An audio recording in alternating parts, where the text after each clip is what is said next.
बहुत समय पहले की बात है। त्रिकालदत्त नाम का एक क्रूर और शक्तिशाली जादूगर एक घने जंगल के बीच एक काले महल में रहता था। वह अपने जादुई करतबों और निर्दयी स्वभाव के लिए जाना जाता था। लोग उससे इतना डरते थे कि उसकी गुफा के आसपास भी जाने की हिम्मत नहीं करते थे। त्रिकालदत्त को अपने जादू पर बहुत घमंड था। उसे लगता था कि वह अमर है और कोई भी उसे हरा नहीं सकता। लेकिन उसकी एक कमजोरी भी थी। उसकी सारी जादुई शक्तियां एक विशेष क्रिस्टल में बंद थी, जिसे उसने खुद एक रहस्यमयी गुफा में छुपा दिया था। ये क्रिस्टल उसकी ताकत का सूत्र था। लेकिन त्रिकालदत्त इतना घमंडी था कि उसने अपनी शक्तियों को छिपाने के बाद जगह याद रखने की जहमत नहीं उठाई।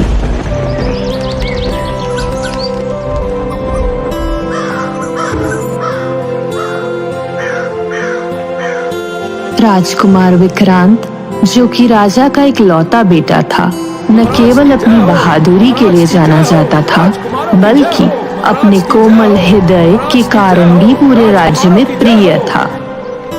विक्रांत का रोज का नियम था कि वह अपने राज्य का दौरा करते, लोगों की समस्याएं सुनते और उनकी मदद करते। लेकिन त्रिकालदत्त की नजर राजकुमार पर पड़ी। ये राजकुमार इतना दयालु और बहादुर क्यों है भाई? सब इसकी प्रशंसा क्यों करते हैं? अगर मैं इसे खत्म कर दूं, तो इस राज्य में कोई मुझसे बड़ा नहीं रहेगा। त्रिकालदत्त ने अपनी जादुई किताब खोली और एक ऐसा मंत्र पढ़ा जिससे वह अपना रूप बदल सकता था।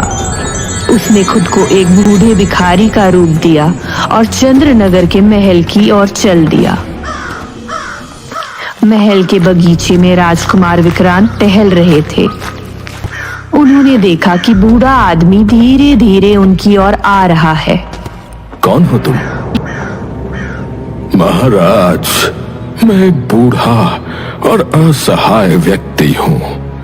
मुझे आपकी सहायता की आवश्यकता है। इन्हें भोजन और पानी दो।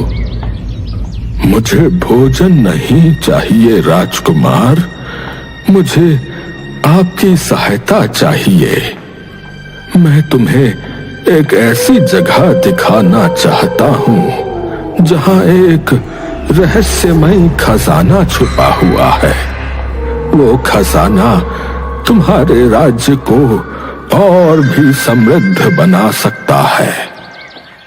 अगर ये खजाना सच में इतना मूल्यवान है, तो मैं इसे अपने राज्य के लिए अवश्य लाऊंगा। उन्होंने तुरंत जाने का निर्णय लिया। बूढ़ा आदमी यानी त्रिकालदत्त राजकुमार को जंगल की गहराइयों में ले गया। रास्ते में विक्रांत ने कई सवाल पूछे, लेकिन त्रिकालदत्त ने उन्हें टाल दिया। बाबा, हमें चलते हुए काफी वक्त बीत गया है। और कितना दूर है खजाना? अरे राजकुमार, धैर्य धरो। अब तो बस हम मंजिल तक पहुंचने वाले हैं, समझो। अच्छा बाबा, आपको इस खजाने का कैसे पता चला था? दिमाग खा लिया इसने प्रश्न पूछ पूछ कर। अब इसे क्या बताऊं? अरे बेटा, मुझे एक स्वप्न में दिखा ये खजाना, और उसके बाद कई किस्से कहानियों में भी इसका जिक्र है। हाँ, चलो चलो, थोड़ा जल्दी बढ़ते हैं। आपने पहले इस खजाने को क्यों नहीं लिया? ये खजाना केवल तुम्हारे जैसे बहादुर और सच्चे इंसान को स्वीकार करेगा। मुझ जैसे साधारण आदमी के लिए ये असंभव है। विक्रांत उसकी बातों से प्रभावित हो गए, लेकिन जैसे ही वे जंगल के अंदर पहुंचे, अचानक बूढ़े आदमी का स्वर बदल गया। बस, अब और आगे जाने की आवश्यकता नहीं। तुम कौन हो? मैं त्रिकालदत्त हूं, और अब तुम मेरे जादू से बच नहीं सकते। उसने अपने जादुई मंत्र से विक्रांत को बकरी में बदल दिया। अब देखता हूँ तुम्हारी बहादुरी तुम्हें कैसे बचाती है। राजकुमार विक्रांत अब बकरी बन चुके थे। उनका शरीर छोटा हो गया था, 4 पैर और लंबे कान हो गए थे। वह अपनी हालत देखकर परेशान हो गए। मैं क्या करूं? मैं तो बकरी बन गया हूं। अब कैसे अपने राज्य लौटूंगा? जंगल में वह इधर उधर भटकने लगे।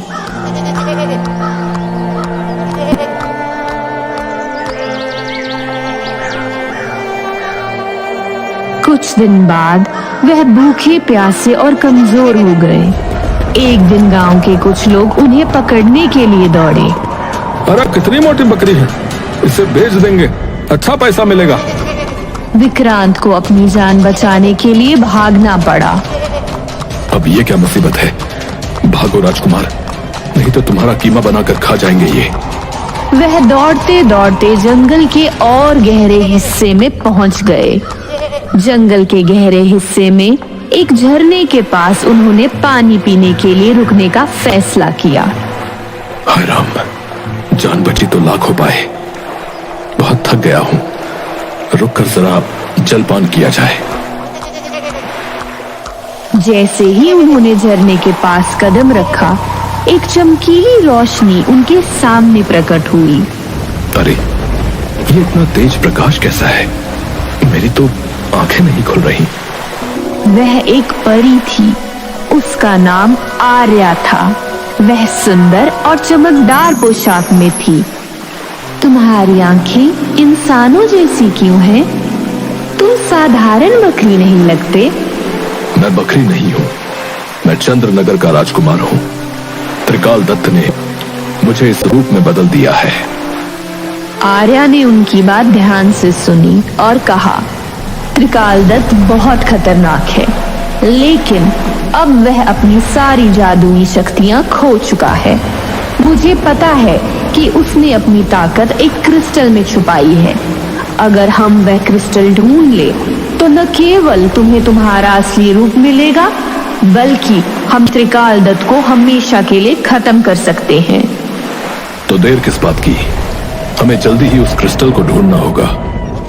आर्या और विक्रांत ने मिलकर गुफा की खोज शुरू की। वह एक गहरी खाई के पास पहुंचे। पुल की रक्षा एक राक्षस कर रहा था।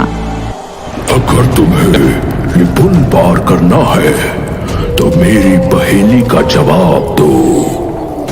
ऐसी चीज क्या है जो हमेशा आगे बढ़ती है लेकिन कभी पीछे नहीं जाती?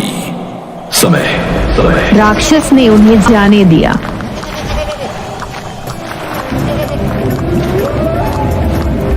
अगर तुम इस झील को पार करना चाहते हो तो मुझे एक पहेली का जवाब दो। ऐसी चीज क्या है जो हमेशा देखी जा सकती है लेकिन छुई नहीं जा सकती? आर्या ने मुस्कुराते हुए कहा, आकाश। मगरमच्छ ने रास्ता दे दिया। तुम्हें अंदर जाने के लिए मुझे यह बताना होगा कि ऐसी चीज क्या है जो बिना पंखों के उड़ सकती है। विचार। सांप ने गुफा का दरवाजा खोल दिया। तभी उन्होंने एक पेड़ पर बैठे हुए एक चमकदार सुनहरे पक्षी को देखा। वह पक्षी इंसानों की भाषा बोल रहा था। तुम कौन हो और यहाँ क्या कर रहे हो? विक्रांत ने अपनी दुख भरी कहानी सुनाई। मुझे पता है कि तुम कौन हो। तुम चंद्रनगर के राजकुमार हो। मुझे यह भी पता है कि त्रिकाल दत्त ने अपनी शक्तियां एक गुफा में छुपा कर रखी हैं, लेकिन वो गुफा इतनी आसानी से नहीं मिलेगी। तुम्हें इसे ढूंढने के लिए जंगल के 4 पहरेदारों को पार करना होगा। तुम मुझे इन पहरेदारों के बारे में कुछ और बता सकते हो? मैं केवल इतना बता सकता हूं कि हर पहरेदार तुमसे एक प्रश्न पूछेगा। अगर तुम सही जवाब दोगे तो तुम्हें आगे बढ़ने दिया जाएगा, लेकिन अगर तुम जवाब नहीं दे सके तो तुम कभी वहां तक नहीं पहुंच पाओगे। अगर तुम कभी फंस जाओ तो ये मंत्र पढ़ना, ये तुम्हारी थोड़ी मदद करेगा। विक्रांत ने पक्षी का धन्यवाद किया और अपनी यात्रा जारी रखी। अपनी यात्रा के दौरान विक्रांत और आर्या एक झील के किनारे पहुंचे। झील में एक नाव थी, लेकिन उसमें बैठने से पहले एक बूढ़ी औरत ने उन्हें रोका। अगर तुम ये झील पार करना चाहते हो तो मुझे एक खेल में हराना होगा। कैसा खेल? यह पत्थर पानी की सतह पर तैरते हैं। अगर तुम इन पत्थरों को डुबा सको तो मैं तुम्हें झील पार करने दूंगी, लेकिन अगर तुम असफल हुए तो तुम यहीं फंस जाओगे। विक्रांत ने गौर से देखा और महसूस किया कि पत्थरों में कुछ जादुई शक्ति थी। त्रिकालदत्त ने इस चुड़ैल को यहाँ तैनात किया होगा। ये खेल केवल बुद्धिमानी से जीता जा सकता है। विक्रांत ने शांत होकर सोचा और अचानक झील के किनारे पड़ा एक बड़ा पत्थर उठाया। उन्होंने उस पत्थर को छोटे पत्थरों पर जोर से मारा, जिससे जादुई पत्थर टूट गए और डूब गए, जो वास्तव में एक जादुई चुड़ैल थी। तुमने मुझे हरा दिया, जाओ, लेकिन याद रखना आगे और भी खतरे तुम्हारी प्रतीक्षा कर रहे हैं। झील पार करने के बाद विक्रांत और आर्या एक बड़े मैदान में पहुंचे। वहां कोई रास्ता नहीं दिख रहा था, लेकिन अचानक जमीन हिली और चारों तरफ जादुई दीवारें खड़ी हो गई। यह एक भूल भुलैया थी। ये भूल भुलैया त्रिकालदत्त के जादू का हिस्सा है। अगर हम सही रास्ता नहीं ढूंढ पाए तो हम हमेशा के लिए यहाँ फंस जाएंगे। भूल भुलैया के अंदर हर कोने पर डरावनी आवाजें गूंज रही थी। अचानक दीवारों पर चमकते हुए शब्द दिखाई दिए। अगर बाहर जाना चाहते हो तो बताओ, मैं घड़ी की तरह चलता हूं, पर घड़ी नहीं हूं। मैं समय बताता हूं, पर मेरे पास सुइयां नहीं है। मैं क्या हूं? सूरज। जवाब सही था। दीवारें हिली और एक दरवाजा खुल गया। जैसे ही वह दरवाजे के पास पहुंचे, भूल भुलैया गायब हो गई और वह एक पहाड़ के तल पर पहुंच गए। अब उनकी यात्रा का सबसे कठिन हिस्सा शुरू हुआ।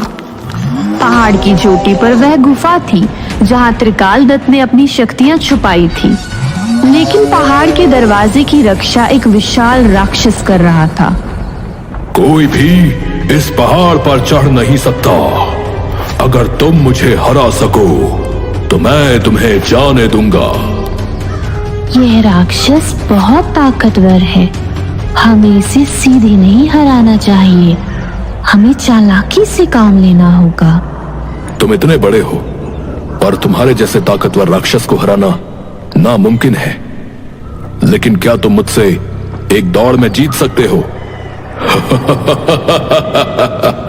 तुम एक छोटी सी बकरी हो, मैं तुमसे तेज दौड़ सकता हूं। विक्रांत ने एक लंबी दौड़ की योजना बनाई। चलो, हम इस पहाड़ के चारों ओर दौड़ लगाते हैं। जो पहले वापस आएगा वो जीतेगा। राक्षस ने दौड़ना शुरू किया, लेकिन विक्रांत और आर्या ने एक छोटा रास्ता चुना और गुफा के पास पहुंच गए। राक्षस जब तक वापस आया तब तक दरवाजा खुल चुका था। राक्षस को धोखा देने का एहसास हुआ, लेकिन तब तक बहुत देर हो चुकी थी। गुफा के अंदर प्रवेश करने के बाद विक्रांत और आर्या ने देखा कि गुफा के बीचों बीच एक चमकता हुआ क्रिस्टल रखा था, लेकिन जैसे ही वे उसे छूने की कोशिश करते, गुफा में चारों ओर से त्रिकालदत्त की आवाज गूंजने लगी। तुमने यहाँ तक पहुँचने की हिम्मत कैसे की? उसने प्रेतों का एक समूह गुफा में भेजा। वह प्रेत हवा में उड़ते हुए विक्रांत और आर्या पर हमला करने लगे। आर्या ने अपनी जादुई शक्तियों से प्रेतों को रोकने की कोशिश की, लेकिन उनकी संख्या लगातार बढ़ती जा रही थी। विक्रांत ने अपने आसपास देखा और गुफा में रखे एक बड़े शीशे को प्रेतों की तरफ घुमाया। प्रेत जैसे ही शीशे में देखे, वे तुरंत गायब हो गए। तुम्हारे प्रेत अब तुम्हारी सहायता नहीं कर सकते त्रिकाल दत्त। त्रिकाल दत्त ने खुद गुफा में प्रवेश किया और क्रिस्टल को बचाने की कोशिश की, लेकिन विक्रांत और आर्या ने मिलकर उसकी छड़ी तोड़ दी। जैसे ही छड़ी टूटी, त्रिकाल दत्त की सारी ताकत खत्म हो गई। नहीं। त्रिकाल दत्त, जो अब क्रोधित और भयभीत था, गुफा के अंदर चारों ओर मंडरा रहा था। उसकी चमकती हुई आंखें गुफा में जलते अंगारों जैसी दिख रही थी। तुमने मेरी शक्तियों तक पहुंचने की हिम्मत कैसे की? तुम दोनों मुझे हरा नहीं सकते। मैं त्रिकाल दत्त हूं, जो अमर है।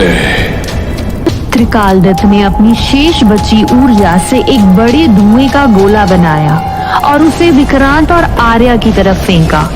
गुफा के अंदर हलचल मच गई, जैसे पूरा पहाड़ हिलने लगा हो। आर्या ने तुरंत अपनी जादुई छड़ी उठाई और एक अदृश्य डाल बनाई, जिसने त्रिकाल दत्त के हमले को रोक दिया, लेकिन डाल कमजोर हो रही थी। आर्या ने कहा, विक्रांत, अब समय आ गया है। तुम्हें क्रिस्टल को छूना होगा और मंत्र पढ़ना होगा। यही एक तरीका है जिससे हम त्रिकाल दत्त को खत्म कर सकते हैं। विक्रांत, जो अब पूरी तरह आत्मविश्वास से भरे हुए थे, क्रिस्टल की ओर बढ़े, लेकिन जैसे ही उन्होंने क्रिस्टल को छूने की कोशिश की, अगर तुमने इसे छुआ तो मैं तुम्हारे राज्य को तबाह कर दूंगा। तुम्हारा जादू अब खत्म होने वाला है त्रिकाल दत्त। तुम्हारी क्रूरता का अंत आज होगा। उन्होंने क्रिस्टल को अपनी मुट्ठी में कस लिया और आर्या द्वारा सिखाए गए मंत्र को पढ़ा। जैसे ही मंत्र पूरा हुआ, क्रिस्टल से तेज रोशनी निकलने लगी। यह रोशनी इतनी शक्तिशाली थी कि गुफा में सब कुछ हिलने लगा। नहीं, नहीं, ये नहीं हो सकता। मेरी शक्तियां, मुझे मेरी शक्तियां वापस दो। लेकिन रोशनी ने त्रिकाल दत्त को पूरी तरह घेर लिया। उसकी सारी शक्ति क्रिस्टल में समा गई और वह धुएं के बादलों में गायब हो गया। गुफा के अंदर शांति छा गई। त्रिकाल दत्त के खत्म होने के बाद गुफा में चारों ओर एक अजीब सी चुप्पी छा गई। क्रिस्टल अब धीमे धीमे पिघलने लगा। त्रिकाल दत्त का अंत हो चुका है, लेकिन इस क्रिस्टल को भी खत्म करना होगा। इसमें बचे हुए जादू का उपयोग कोई और बुरी आत्मा कर सकती है। विक्रांत ने सहमति जताई। आर्या ने अपने जादू का उपयोग कर क्रिस्टल को गुफा की गहराई में फेंक दिया, जहां वह हमेशा के लिए लावा में डूब गया। तुमने मुझे हराया, लेकिन मेरी बुराई इस दुनिया से कभी नहीं मिटेगी। मैं हमेशा रहूंगा एक डरावनी याद बनकर। आर्या ने उस आवाज को शांत करते हुए कहा, शायद तुम्हारी यादें रहेंगी, लेकिन तुम्हारे जैसे बुरे लोग कभी इस दुनिया पर राज नहीं कर पाएंगे। जैसे ही त्रिकाल दत्त का प्रभाव खत्म हुआ, गुफा की दीवारों पर अचानक चित्र उभरने लगे। ये चित्र उस समय के थे जब त्रिकाल दत्त एक साधारण इंसान हुआ करता था। त्रिकाल दत्त भी कभी एक साधारण इंसान था, लेकिन उसकी लालच और घमंड ने उसे एक दुष्ट जादूगर बना दिया।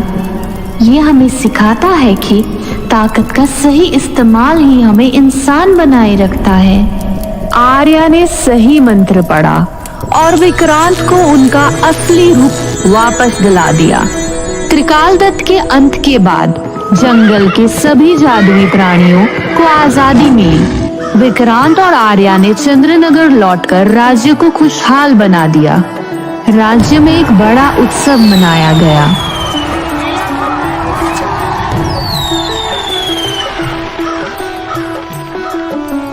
तुमने मुझे और मेरे राज्य को बचाया। मैं तुम्हारे बिना ये सब नहीं कर पाता। यह मेरी जिम्मेदारी थी, लेकिन अब मैं तुम्हारे राज्य का हिस्सा बनकर तुम्हारे साथ काम करना चाहती हूँ। दोनों ने साथ मिलकर राज्य को समृद्ध बनाया और हमेशा के लिए खुशहाल जीवन जिया।